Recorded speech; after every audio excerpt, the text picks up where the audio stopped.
us and Cassie. Sorry about that. And Cassie's here. So let's get started. Uh, hey guys, most of you know me, but for those that don't, my name is Monique Powell. I am the Pediatric Training Programs Administrator and Coordinator here at UMass. I do want to start today's meeting with giving a very warm, if I can speak, not warm, but warm welcome to Louise Tetrault, who is the new coordinator for the ophthalmology program. And I see that Louise is on. I don't know if you want to unmute yourselves and say hello. You don't have to. I did see that you waved. But hi, everybody. Welcome. We're excited to have you join us. We also have Mariah Amsden, who's joined us. She is the new internal med coordinator. So welcome, Mariah. We are very thankful to have you with us, and we're excited to have you join us today.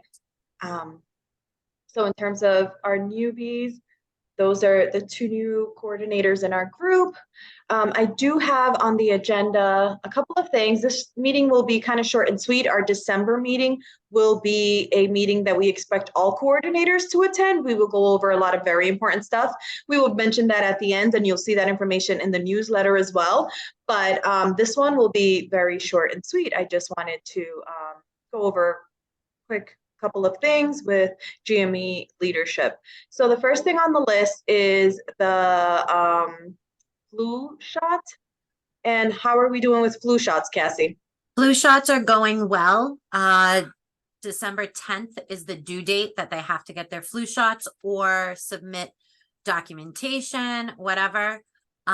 People have been emailing me, letting me know that employee health isn't updating, there is literally nothing I can do about it. Please do not email me about it. It is said multiple times in that email, do not email GME about flu shot stuff. There's literally nothing I can do about it. Employee health sends me the list. It doesn't have the program name on it. So all I do is take the dates, copy it into my spreadsheet that I send to you guys.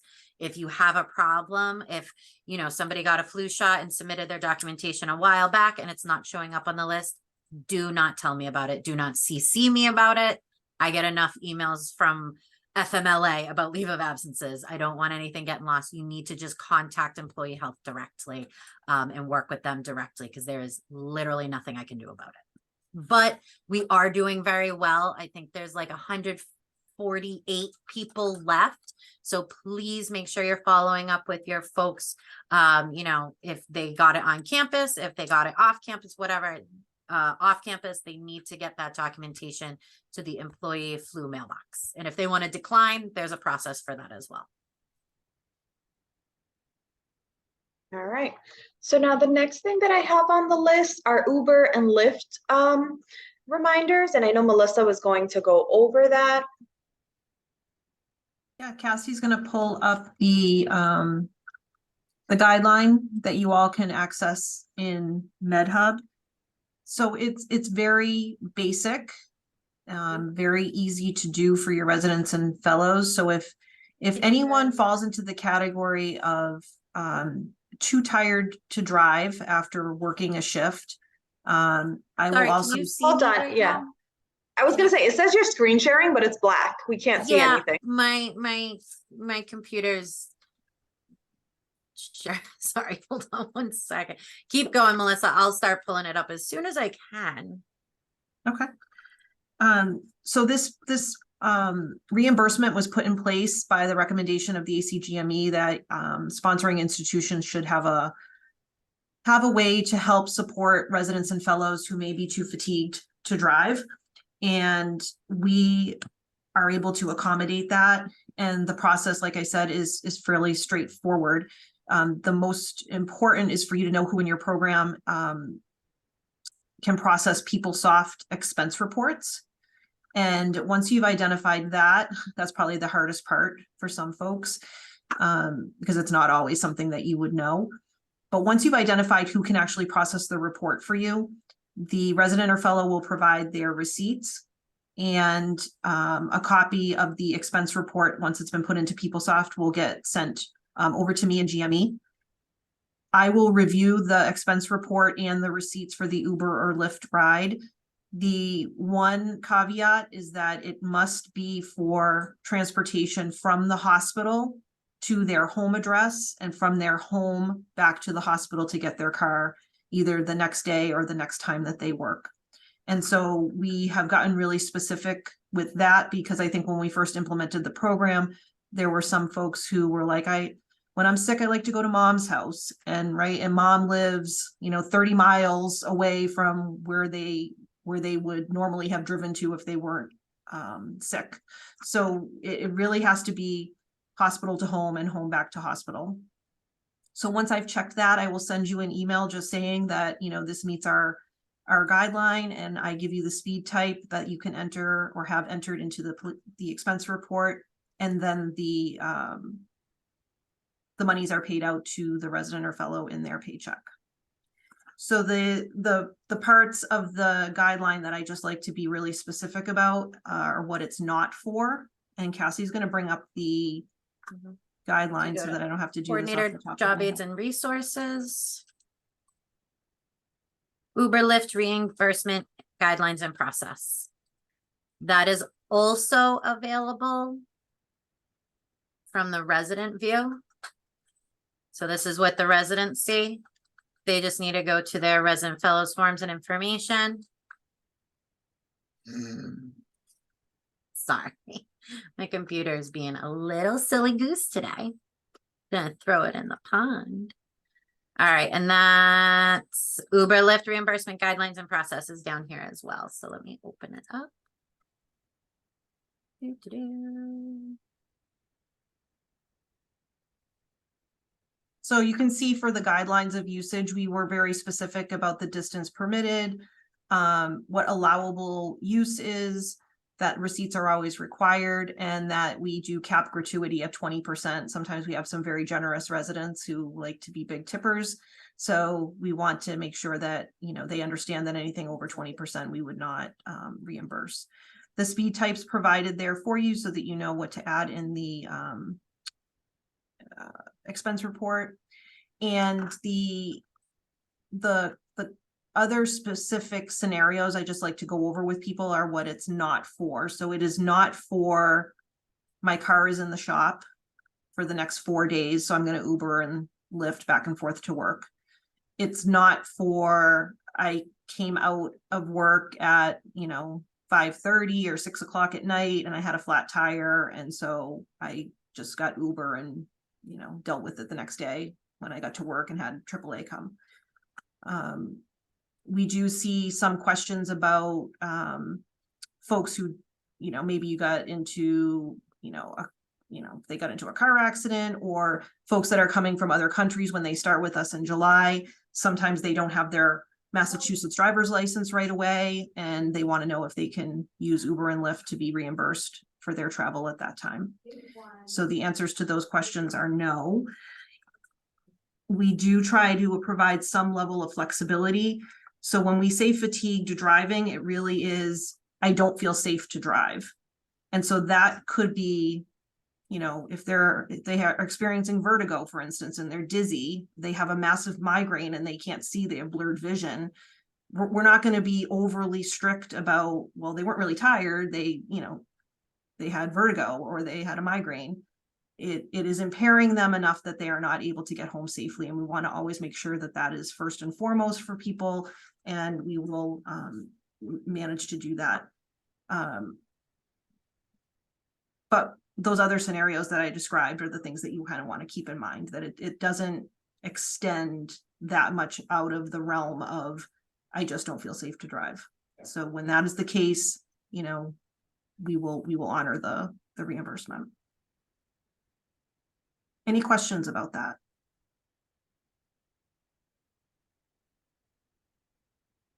All right, not a question, just more of a comment. I know I had trainees that would say, oh, I'm working at 24. I know I'm going to be fatigued. Let me just take an Uber from home to work and then take one back.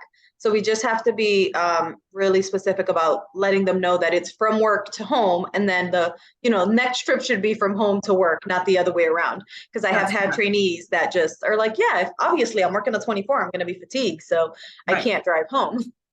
Yes, so you're correct. It's not anticipated fatigue. And I will push those back because it shouldn't be that way. We did have one of those scenarios last year. I think someone who was pregnant who felt like, well, she's always tired and she knew she was going to be tired and the weather wasn't that great. So she decided it would be best to Uber and then she wanted to be reimbursed. And as much as I feel for her situation, it doesn't fit the guidelines of the policy. And when you make the exception once, it spreads like wildfire and we will then be, held to doing that in similar situations for everyone. And kind of once you expand it, it's kind of hard to to rein it back in. So because people are going to say, well, you've been paying for it, why can't you still pay for it? So it feels like a takeaway. So we're really trying to stay as close to the guideline as we can. If you have questions about it, feel free to reach out to me. I'm happy to talk to you about it, ahead of time if possible, and work through it with the resident. All right. If there are any questions, please feel free to put them in the chat. The next thing that I have on the list, I believe Melissa and Cassie wanted to talk about LOAs and the new form and the process. So feel free to take it away. Leave of absence. So we have updated our form slightly. It's already been put into MedHub in the same spot. I'm just gonna show y'all. Hopefully my computer doesn't lose its mind again. Good. All right, so it's in the same spot for the residents as well. We go to leave of absence and LOA request form. So we needed to update it to get it more in line with what the school's version of their request form looks like. So there's less confusion on their end. So we did add a few different things. There's birth and then bonding leave. Those are two separate things. The bonding leave can take place up to a year after the child is born. Is that right, Melissa? Yes. So birth is childbirth and recovery, that normal maternity or paternity, and there's no limit to how much time, like if the father or the non-birthing parent wants to take the same amount of time as the mother, there is like no limit there. Up to like the 12 weeks. Is it 12 weeks? I believe the school's policy is that it's 8 weeks when it's 12 weeks for FMLA, but I think that there's something about if you're talking about if it's two residents who are having a baby and they want to take the same amount of time off, I think there's something in the school policy that restricts that in some way. And I can't remember. So I mean, as always, but before, especially when it comes to maternity and paternity, bonding leave, those kinds of things, earlier intervention, the better. As soon as the birthing parent is ready to disclose that they're pregnant, going to need to take time off, shoot them over to me and Melissa so we can go through their options, see what their accruals are, all their different options. There's a bunch of different ways you can slice a onion here. So that's what we updated there. Then the stuff about PFML, there's a new law that there's a new like guidance rule thing that went into a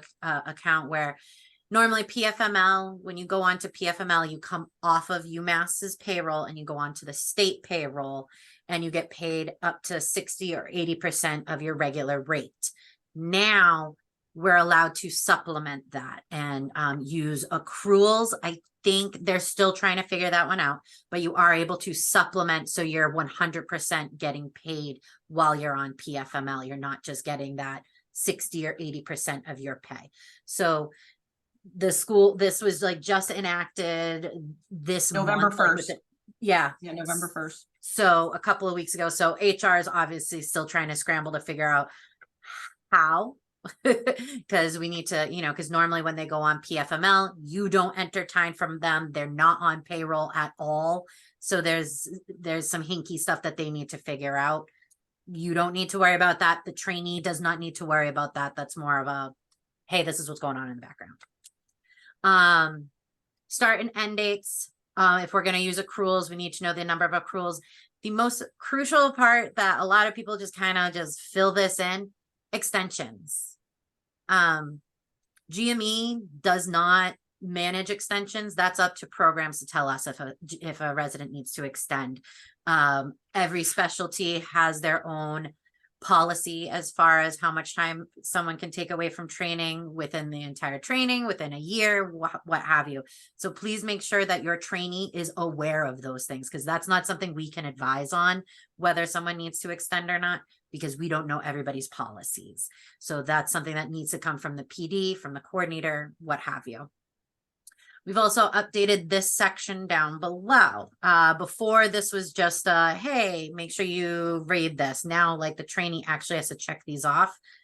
Again, whether they read them or not.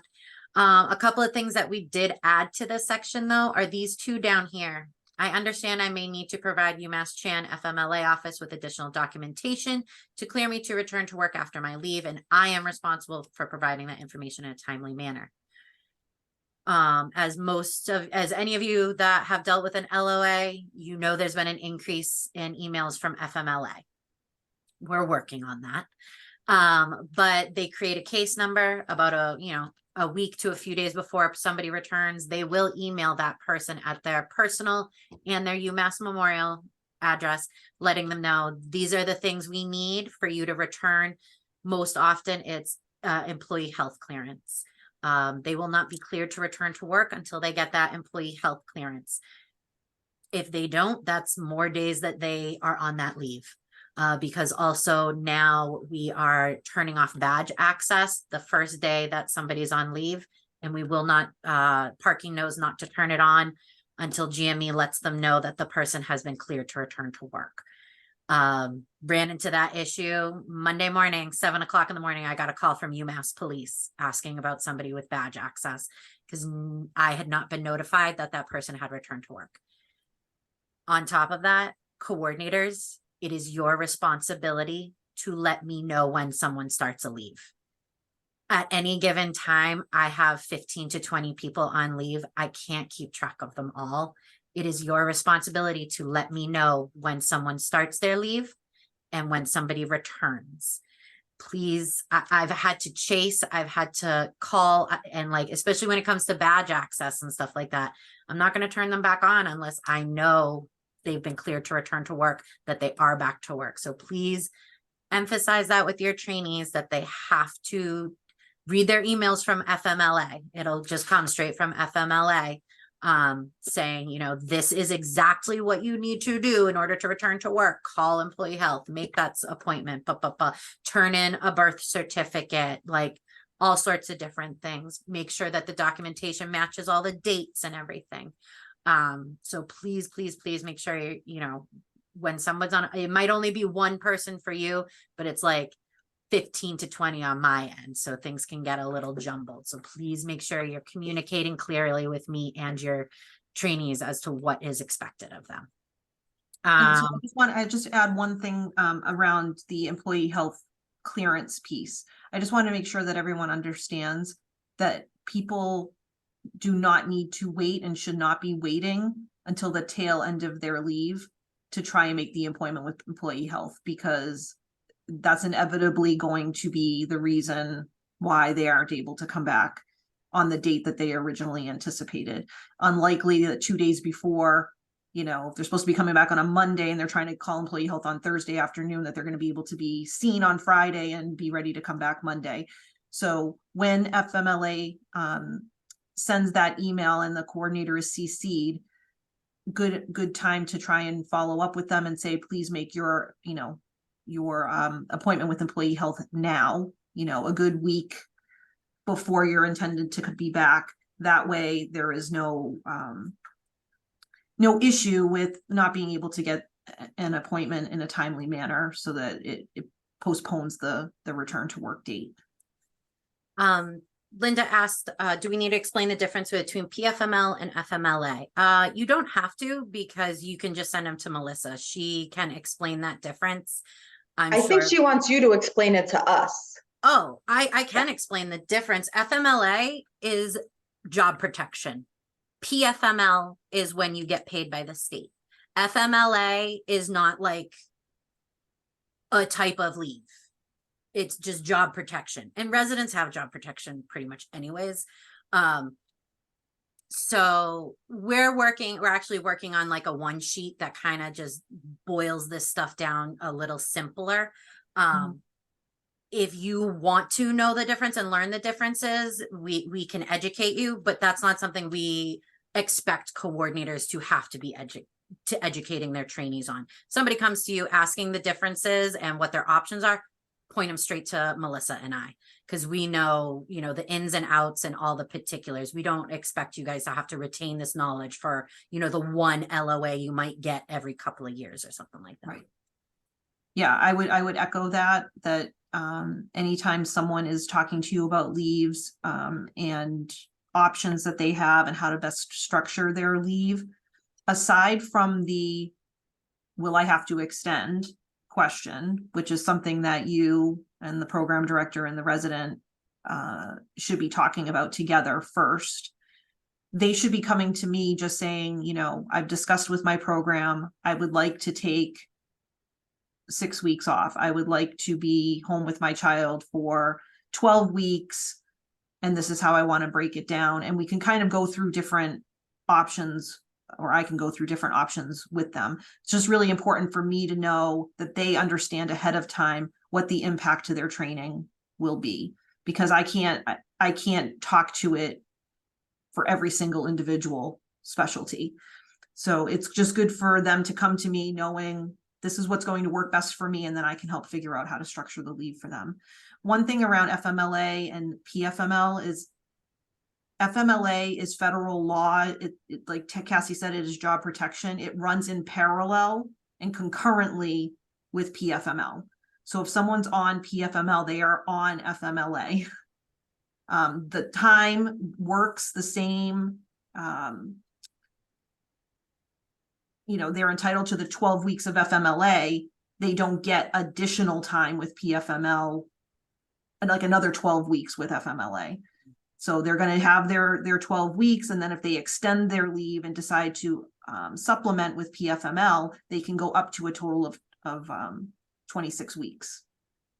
Melissa, I know my resident didn't need to get cleared by employee health or any of that. Right, because she went out on bonding leave Yeah, post, you know, her baby was born last year and yeah, and she was doing her bonding leave. yeah. And she got Separate paid from by her. the state. Yeah. And so in those cases, obviously, there wasn't a medical reason for her to be out. She was doing bonding leave specifically. When people go out on paternity leave, the documentation that's usually required by HR and FMLA is a copy of the birth certificate. Birth certificate, yeah. Is that a if they- union benefit, a new union benefit? The Nope. PFML? No, the that's- PFML is a state benefit, so Oh, everyone. they've always had that? Everyone, It's- anyone. Well, yeah, I could everyone apply has for it now, but PFML. I think it's new in terms of in our state, like within the last 3 Oh, years. okay, Yeah. okay, okay. Yeah, like So, any like, one we of us all- could we all- apply. We all pay into it. Mhm. And that sort of builds up, I guess, you know, the funds in order to help pay for these leaves that qualify under PFML. The other instance that we've run into is with new people coming in on July 1st, if they have not lived and worked in Massachusetts, which I think Cassie's definitions here tell us what that. No, you have to make either a certain amount of money or have Yeah. worked a certain number of hours in Massachusetts. So if someone is coming for July 1st, I think we had someone in internal medicine that fell into this category, Mhm. started July 1st, immediately was on maternity leave. She had to use her accruals because she doesn't qualify for PFML. She was from Connecticut. And you can't collect from another state and be working in Massachusetts and collecting Massachusetts paid family medical leave. So there is still those criteria that need to be looked at. And once I've consulted with people and sort of talked about options, the HR FMLA folks will also look at the amount of time being taken, and the email that they get sort of hopefully matches exactly what I told them in terms of this is what FMLA is, this is what you qualify for. We've tried to get them to refrain from doing more consultation about like, well, have you thought about taking this additional time? Or, you know, you are able to take up to 26 weeks. Are you sure you don't want to take more time? Because there is an impact for them. We obviously want people to be out as long as they need to be and as long as they can legally be out. but there is a different sort of impact to them than there is for you or any of us on this call. You know, when we're out, no one is going to make us make up all the work we missed. But for them, it will extend how long they actually have to be in that specific PGY year, or how much time they need to make up before they can finish their training program. So it does present a different set of circumstances that just knowing you can take more time isn't always the right, you know, information to be, the only information to be considered. And I'm just sharing my screen to show you, you know, this is our draft of this is going to be added actually to the LOA request form. So in order to get to the request form, that'll be page 3. This will all be first. We're just, you know, getting this cross-checked by all the stakeholders in this. And, you know, it just kind of boils it all down, little clearer language. And again, you know, if you're still confused or have questions, they can reach out to really any one of us in the GME office. I handle the processing. Melissa handles, you know, the nitty gritties. She's a little bit more well adept with that stuff, but any one of us can help with this kind of stuff. We don't expect coordinators to know all the nitty gritties and ins and outs when it comes to LOAs and FMLA, PF, how it all works. We don't expect that of you. The biggest thing that we do expect of you is let us know when it starts, let us know when it ends, and follow up with your people with what they need to do. FMLA does even send an email to the timekeeper, letting them know how to enter the time for people while they're away. So yeah, if you have any questions about it or anything, obviously that's what we're here for. So ideally, I would hope that this is already happening, but I will just mention it.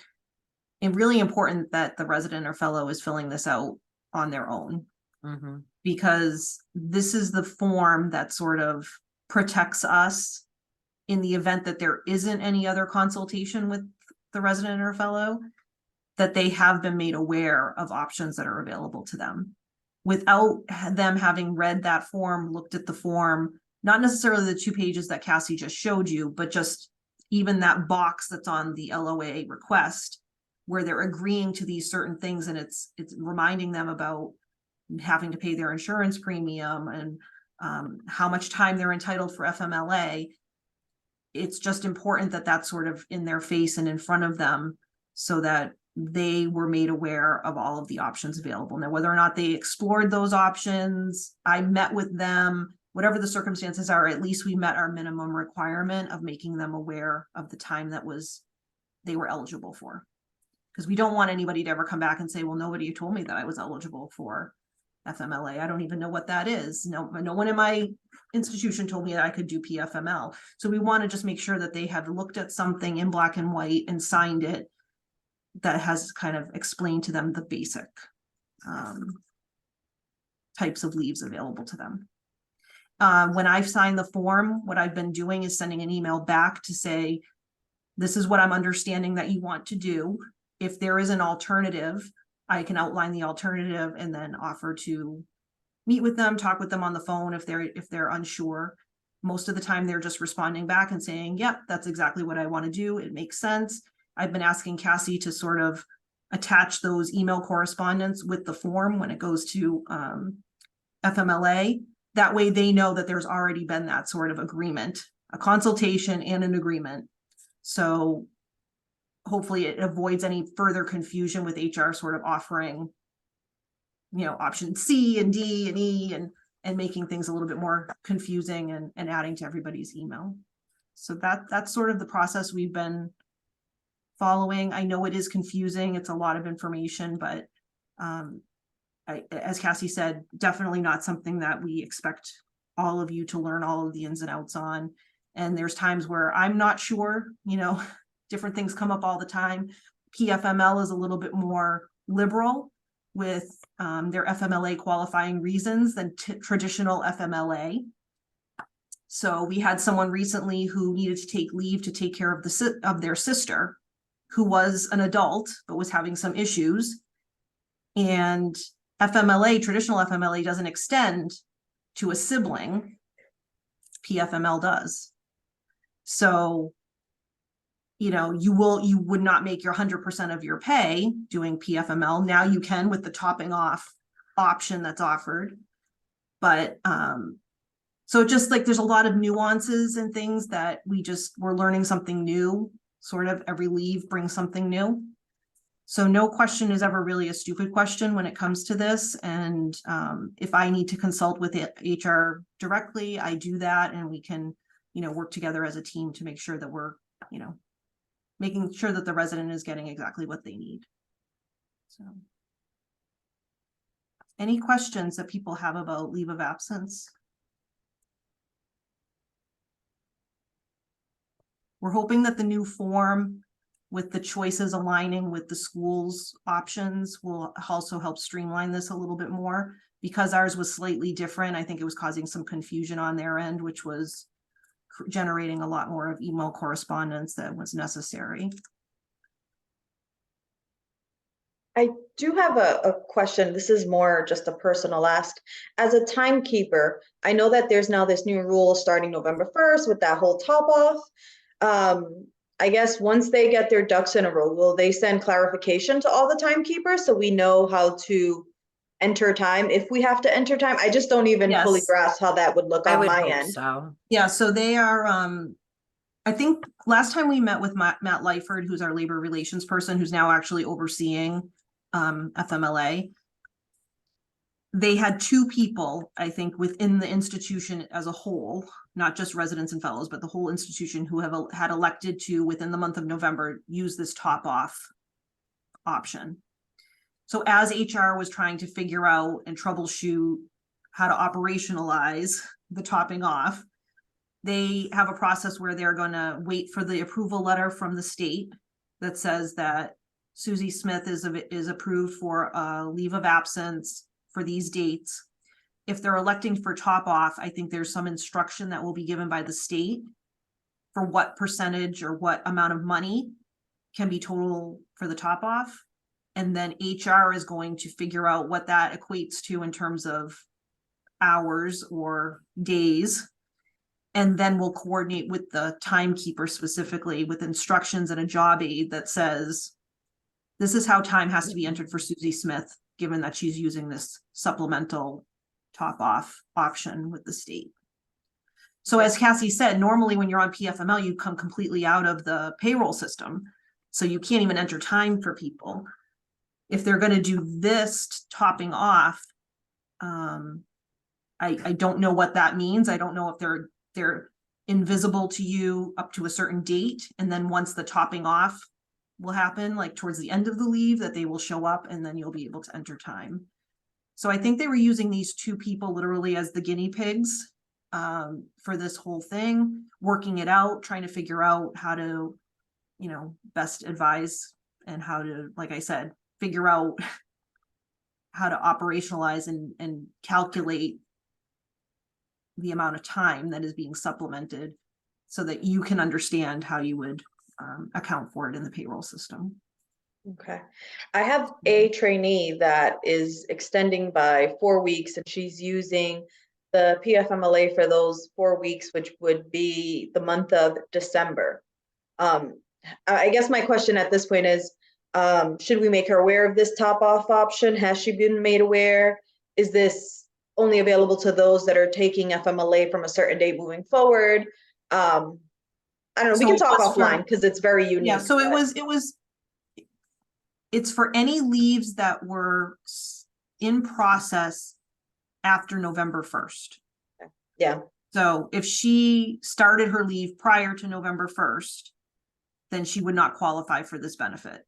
okay, If perfect. you have somebody who's starting their leave December 1st, FMLA, when we submit the form to them, they're going to probably say, if they're doing PFML, do you want to top off? Or I see that you've checked off that you want to top off your benefits. Once you get the letter, this is how, you know, and they might outline how the process will work from there. All right, So, thank yeah. you. So anyone who started the leave prior to this would not qualify for the topping off. So if you have somebody who's already out, it won't apply to them. Any new people can select that as an option.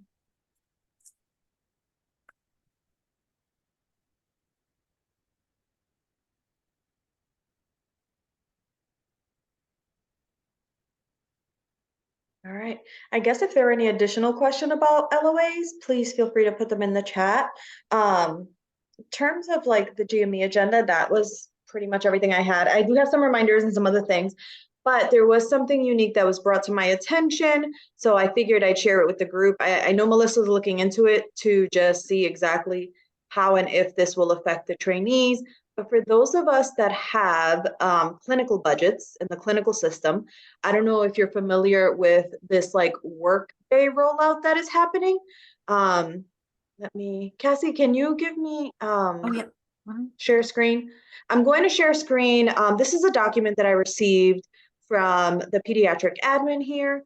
And it actually, I received it because it was supposed to be going to attending saying like, hey, if you're using funds for this or that, remember that we have this workday thing that's happening. And bear with me, I have too many windows open. Hold on, I'm gonna close some of these. And pretty much what it is, it's a new rollout system, a new system that's rolling out, and it is a new system that will process reimbursements and I don't know what else.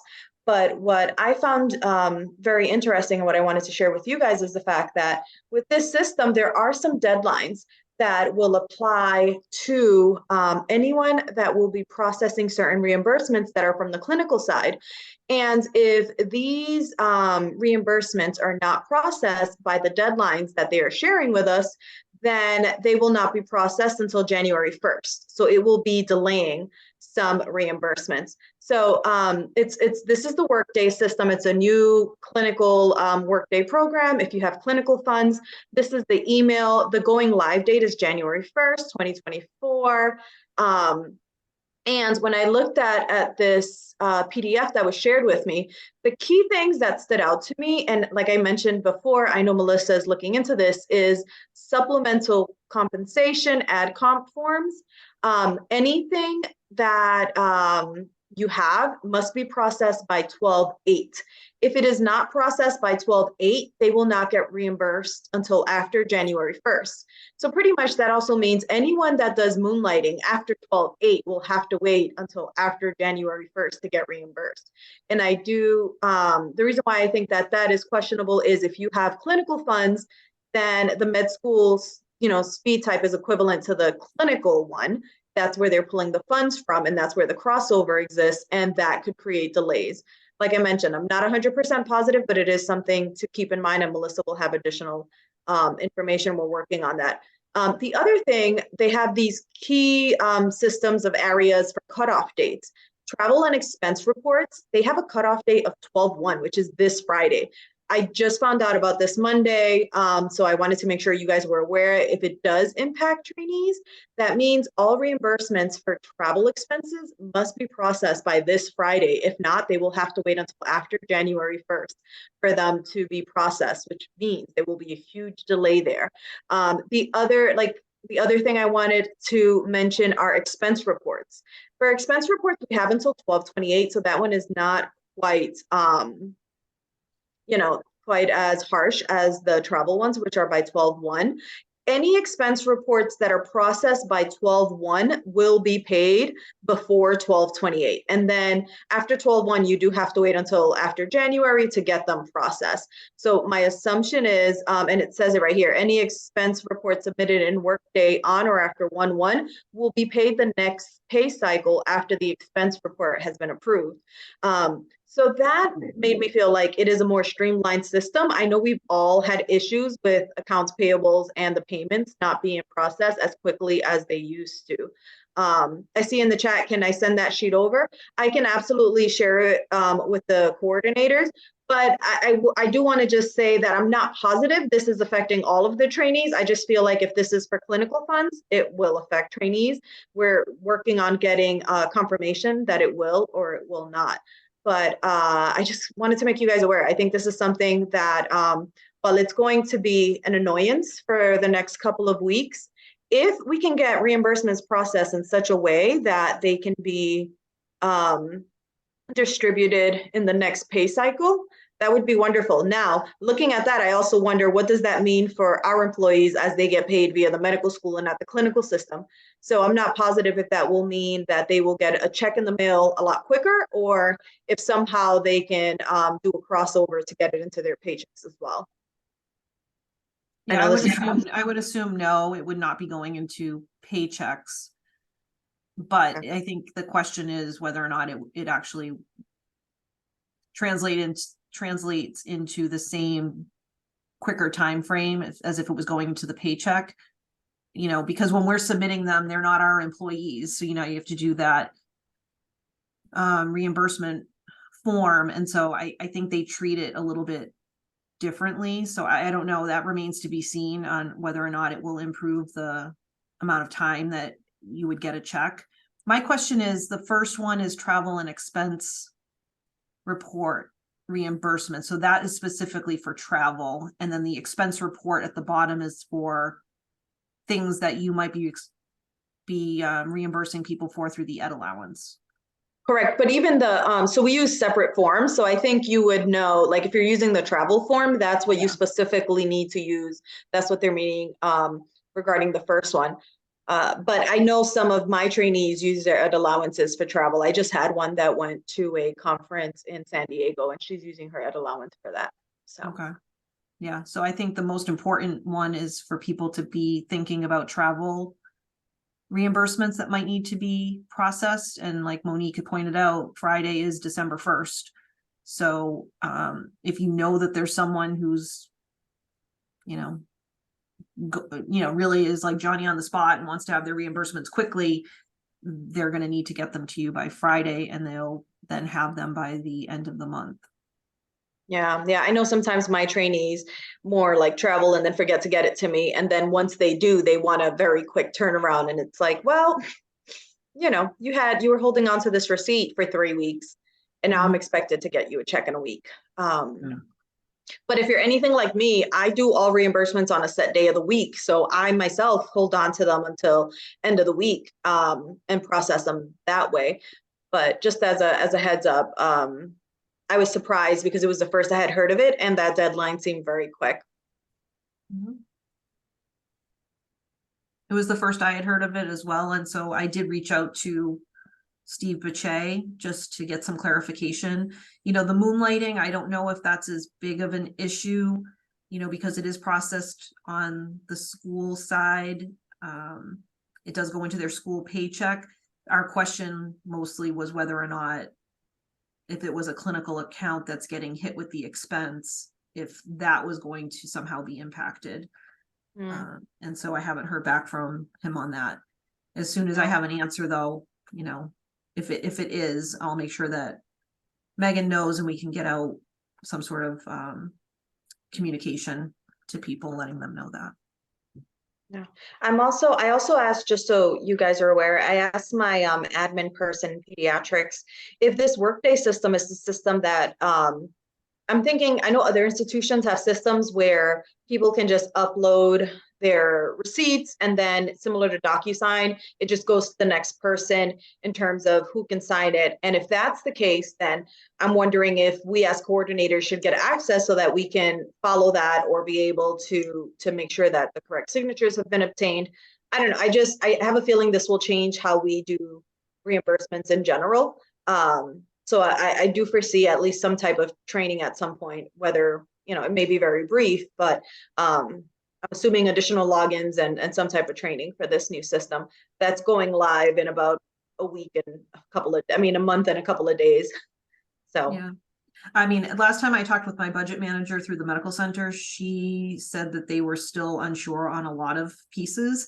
So this is sort of Workday sort of equivalent to PeopleSoft. It tracks your vacation time and like what we use for HR Direct. It can track your time off and hours worked. And I'm also going to need to use it for my clinical budget. And up until last month, it was still unclear of what kind of training was going to be provided, whether or not how we manage the budget would change, if I would need to be more involved than the budget manager is in this old system. So there were still a lot of questions, and it didn't really sound like they had worked out all the kinks, so, you know, I'm meeting with her on Thursday. So we'll see.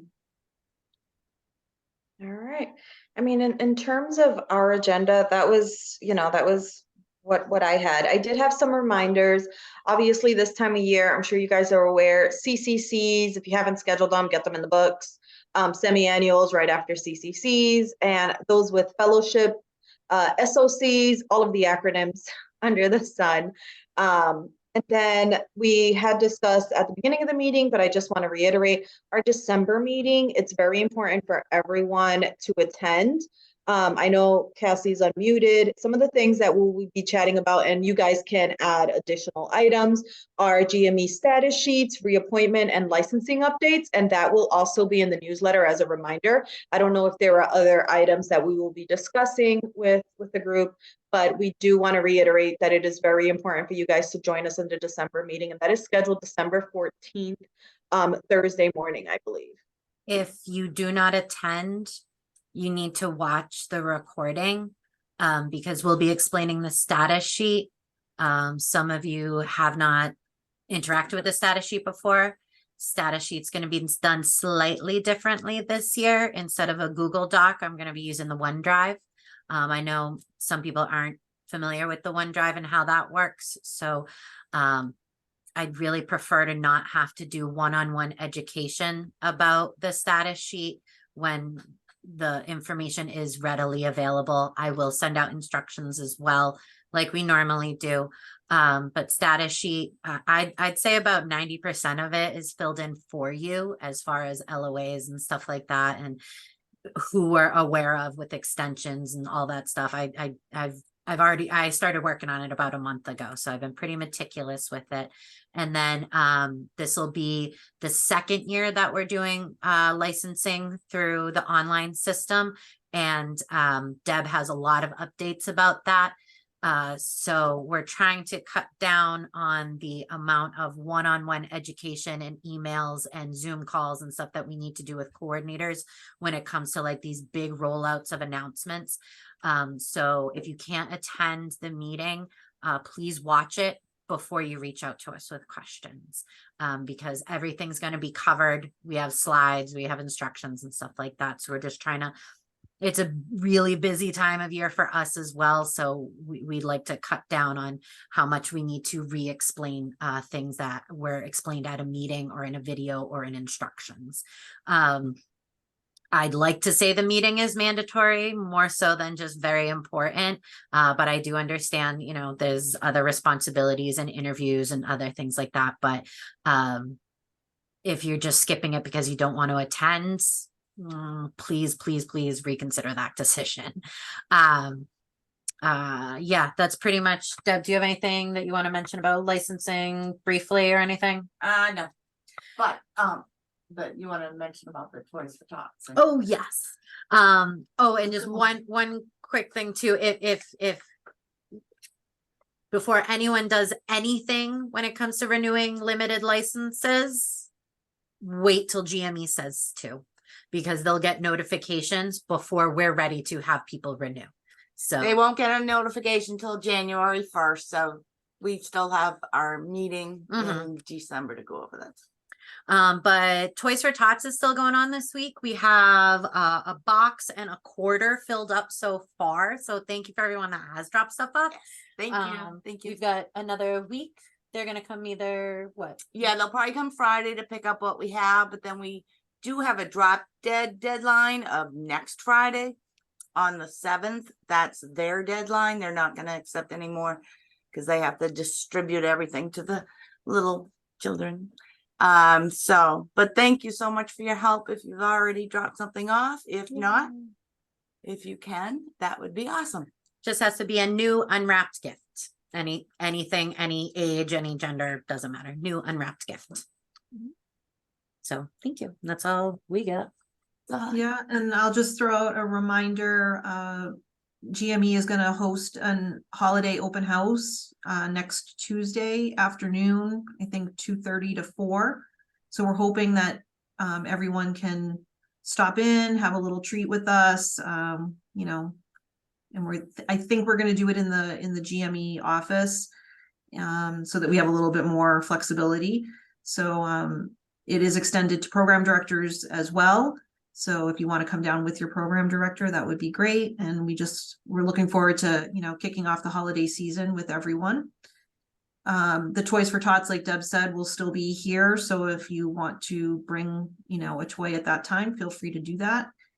And then the only other GME related thing that I will mention, but I think we're doing well on it this year. We had a little bit of a hiccup last year. USMLE or Comlex Step 3. I think Cassie has been monitoring that. So I Awesome. think programs have been listening and making sure that their folks are getting scheduled, getting those scores over. Typically, we like to see people having scheduled by now, by December. I have So they do scheduled have- dates. I have scheduled dates for everybody through the Great. end of December. There's 2, maybe 3 people that have asked for an extension and have Mhm. received it. If somebody does need extension, they just need to email Stacy and ask for it, and she'll let me know, and we'll keep an eye on that. PGY 3 reappointment contracts will not be delivered to anyone that I do not have a score report for. So I know it takes a little time. I'm getting score reports back from people that took it at, in the middle of October. And then other people are telling me like, oh, I don't have my score report yet. So whatever. I send out reminders and to you guys. So you guys, it's going much, much better this year. So thank you, thank you, thank you, thank you. And I think now we're past the little blip of, COVID with some of the testing centers closing and having that as an issue. So, so thank you for making sure your trainees are doing that. And then, if we have folks that have issues and they don't pass the first time and they're rescheduling it, we'll obviously be in contact with you and with them to make sure, that they're on track to be reappointed on July 1.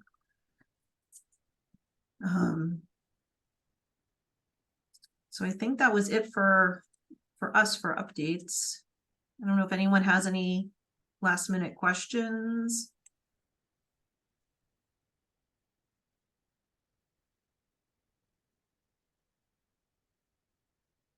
Right. If not, we will send out, I'm going to draft an email. I'll send it to Melissa and GME just for like a quick review to make sure you're okay with it. Email will just have the attachment that I shared here, so you guys have access to it, as some of us are, med school, so we don't get the clinical emails. Haley, I did just see your email. I appreciate that so much. So I'll send over what little info I do have, and I will include the reminder of the December meeting. That way others that weren't able to attend this meeting are aware of the things that we will be discussing. And just remind, a couple of our reminders here. And thank you for joining us. Yeah, Thank hope to see you you. hope to see you guys next week.